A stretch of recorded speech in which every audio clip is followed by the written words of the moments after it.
నమస్కారం వీవర్స్. 18వ అధ్యాయం సత్కర్మానుష్ఠానం ఫలప్రభావం.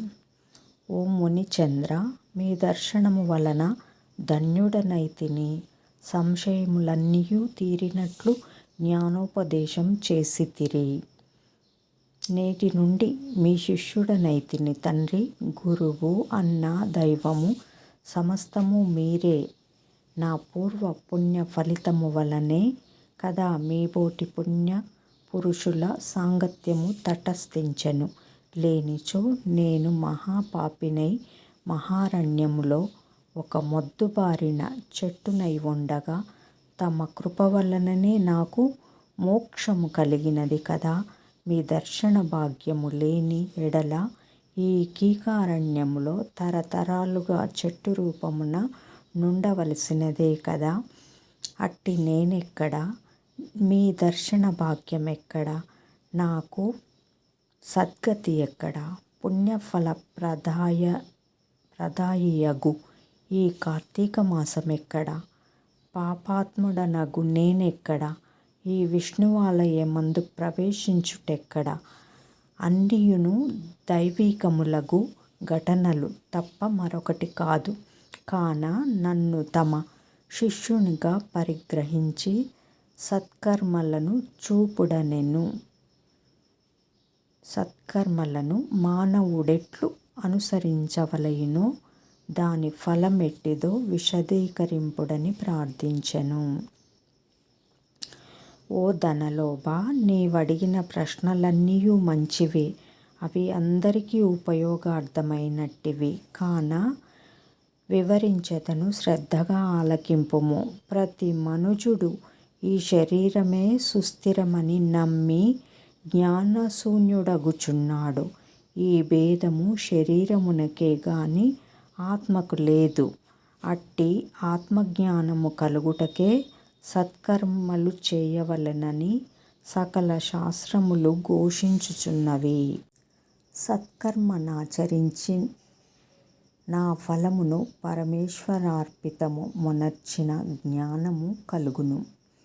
మానవుడే జాతివాడో ఎటువంటి కర్మలు ఆచరించవలెనో తెలుసుకొని అటువంటి వానిని ఆచరించవలెను. బ్రాహ్మణుడు అరుణోదయ స్నానము చేయక సత్కర్మలనాచరించినను వ్యర్థమగును.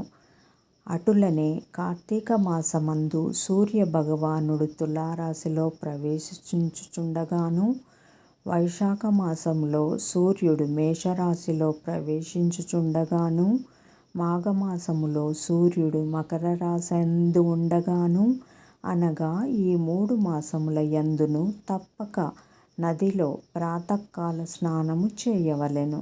అటుల స్నానములాచరించి దేవతార్చన చేసిన ఎడల తప్పక వైకుంఠ ప్రాప్తి కలుగును. సూర్య చంద్ర గ్రహణ సమయముల యందు తదితర పుణ్యదినముల యందును నదీ స్నానము చేయవచ్చును. ప్రాతకాలమున స్నానము చేసిన మనుజుడు సంధ్యావందనము, సూర్య నమస్కారములు చేయవలెను. అట్లు ఆచరించని వాడు కర్మభ్రష్టుడగును. కార్తీక మాసమందు అరుణోదయ స్నానమాచరించిన వారికి చతుర్విధ పురుషార్థములు సిద్ధించును. కార్తీక మాసముతో సమానమైన మాసము, వేదములతో సరితూగు శాస్త్రము, గంగా గోదావరి నదులకు సమాన తీర్థములు, బ్రాహ్మణులకు సమానమైన జాతియు, భార్యతో సరితూగు సుఖమును, ధర్మముతో సమానమైన మిత్రుడును, శ్రీహరితో సమానమైన దేవుడును లేడని తెలుసుకొనుడు. కార్తీక మాసమందు విద్యుక్త ధర్మముగా స్నానాదులు ఆచరించిన వారు 1,000,000 యాగములు చేసిన ఫలమును పొంది వైకుంఠమునకు పోవుదురు అని అంగీరసుడు చెప్పగా విని మరల ధనలోభుడిటుల ప్రశ్నించెను. ఓ మునిశ్రేష్ఠ, చాతుర్మాస్య వ్రతమని చెప్పితిరే, ఏ కారణము చేత దానినాచరించవలెను? ఇదివరకెవ్వరైనా ఈ వ్రతమును ఆచరించి ఉన్నారా? ఆ వ్రతము యొక్క ఫలితమేమి, విధానమెట్టిది సవిస్తరంగా విశదీకరింపుడని కోరెను. అందులకు అంగీరసుడిట్లు చెప్పెను. ఓయి వినుము.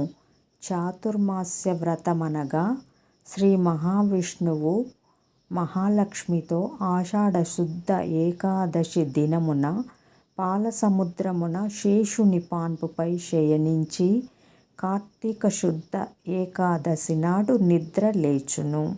ఆ 4 మాసములకే చాతుర్మాస్యమని పేరు. అనగా ఆషాఢశుద్ధ ఏకాదశి శయన ఏకాదశి అనియు, కార్తీక శుద్ధ ఏకాదశి ఉత్థాన ఏకాదశి అనియు, ఈ వ్రతమునకు చాతుర్మాస్య వ్రతమనియు పేర్లు. ఈ 4 మాసములలో శ్రీహరి ప్రీతి కొరకు స్నాన దాన జప తపాది సత్కార్యములు చేసినచో పూర్ణ ఫలము కలుగును. ఈ సంగతి శ్రీ మహావిష్ణువు వలన తెలిసికొంటిని కాన ఆ సంగతులు నీకు తెలియజేయుచున్నాను. తొల్లి కృతాయుగమున వైకుంఠపురమందు గరుడ గంధర్వాది దేవతల చేత వేదముల చేత సేవింపబడుతున్న శ్రీమన్నారాయణుడు లక్ష్మీ సమేతుడై సింహాసనమున కూర్చుని ఉండగా ఆ సమయమున నారద మహర్షి వచ్చి పద్మనేత్రుడును చతుర్బాహుండును సూర్యకోటి ప్రకాశమానుండును అగు శ్రీమన్నారాయణునకు నమస్కరించి ముకుళిత హస్తాలతో నిలబడియుండెను. అంత శ్రీహరి నారదునిగాంచి ఏమియూ తెలియని వానివలె మందహాసముతో ఇట్లనెను. నారదా, నీవు క్షేమమే కదా? త్రిలోక సంచారివైన నీకు తెలియని విషయములు లేవు. మహామునుల సత్కర్మానుష్ఠానములు ఎట్టి విఘ్నములు లేక సాగుచున్నవా? మానవులందరూ వారికి విధింపబడిన ధర్మములను ఆచరించుచున్నారా? ప్రపంచముననే అరిష్టములు లేక ఉన్నవి కదా అని కుశల ప్రశ్నలడిగెను. అంతటా నారదుడు శ్రీహరికి ఆదిలక్ష్మికి నమస్కరించి, ఓ దేవా, ఈ జగంబున నీవెరుగని విషయము లేవియును లేవు. అయినను నన్ను వచింపుమనుటచే విన్నవించుచుంటిని. ప్రపంచమున కొందరు మనుష్యులు మునులు కూడా తమకు విధించిన కర్మలను నిర్వర్తించుట లేదు.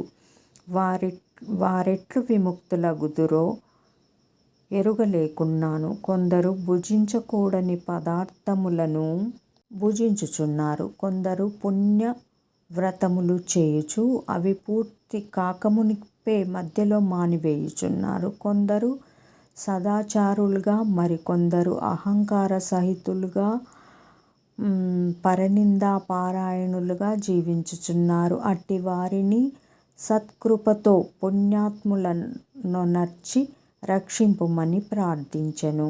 జగన్నాటక సూత్రధారి అయిన శ్రీమన్నారాయణుడు కలవరపడి లక్ష్మీదేవితో గరుడ గంధర్వాది దేవతలతో వేల కొలది మహర్షులున్న భూలోకానికి వచ్చి ముసలి బ్రాహ్మణ రూపముతో ఒంటరిగా తిరుగుచుండెను. ప్రపంచమంతను తన దయావలోకమున వీక్షించి రక్షించుచున్న దామోదరుడు ప్రాణుల భక్తి శ్రద్ధలను పరీక్షించుచుండెను. పుణ్యక్షేత్రములు, పుణ్యనదులు, పుణ్యాశ్రమములు తిరుగుచుండెను. ఆ విధంగా తిరుగుచున్న భగవంతునిగాంచి కొందరు ముసలివాడని ఎగతాళి చేయుచుండిరి. కొందరు ఈ ముసలివానితో మనకేమి పని అని ఊరకుండిరి. కొందరు గర్విష్ఠులైరి. మరికొందరు కామార్తులై శ్రీహరిని కన్నెత్తైనను చూడకుండిరి. వీరినందరినీ భక్తవత్సలుడగు శ్రీహరిగాంచి వీరినెట్లు తరింపచేతునా అని ఆలోచించుచు ముసలి బ్రాహ్మణ రూపమును విడిచి శంకు చక్ర గదా పద్మ కౌస్తుభ వనమాలాధ్య అలంకారయుతుడై నిజరూపమును ధరించి లక్ష్మీదేవితోడను భక్తులతోడను మునిజన ప్రీతికరమగు నైమిషారణ్యమునకు వెడలెను. ఆ వనమునందు తపస్సు చేసుకొనుచున్న మునిపొంగవులు స్వయంగా తమ ఆశ్రమముల కరుదెంచిన సచ్చిదానంద స్వరూపుడగు శ్రీమన్నారాయణుని దర్శించి భక్తి శ్రద్ధలతో ప్రణమిల్లి అంజలి ఘటించి ఆదిదైవములగు ఆ లక్ష్మీనారాయణుల నిట్లు స్తోత్రము గావించిరి.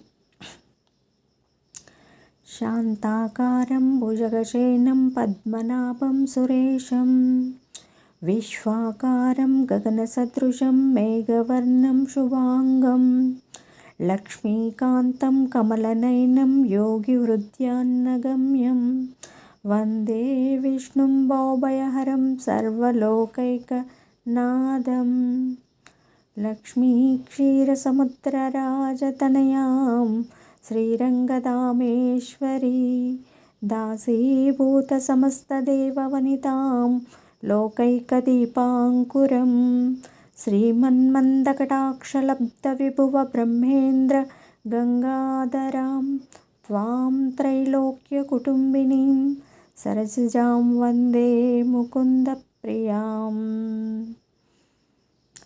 అష్టాదశోధ్యాయము 18వ రోజు పారాయణం సమాప్తం.